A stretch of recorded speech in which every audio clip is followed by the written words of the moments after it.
За Балда баяр хүргэе. Баярлалаа. За тэгээд ямар ч байсан сургуулиа төгслөө. Тэгээд догтлоо бас ч айлаа.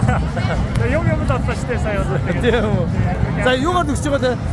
Би бизнес санхүү тэгээд эдийн засаг соёл гэж. Санхүү эдийн засаг. За. Тэгээд миний нэг юм дээр хэрэгслийн маань ингээд савтайжэр гэжтэй. Оо тийм үү. За одоос явдлаа биш ээ. Яг өмнө савтайжэр гэж сонссон. Гэрмээр явуулсан шүү. Тийм үү. За. Ирээдүйд эргэж байгаа дүүрлэнд ганц сайхан зөвлөгөө өгч. За тэгээд ерөөсөө би сая ингээд бодлоо ингээд хүмүүсийг зарлж байгаа. Тэгээд нэг сумо компани тэгээд солдод өсдөг шнэ.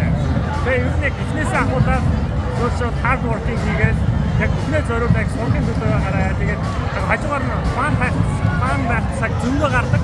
Гэтэ ер нь бол номер 1 зорилго чинь сурах хэрэгтэй. Яг тэгэхээр сурах байгаа зүйлээ яг бүх зүрх сэтгэлээрээ сураарай гэж хэлсэн да. За сэтгэлээсээ бүх юмаа сурах байгаа зүйл сайн сураарай. За баярлалаа амжилт хүсье.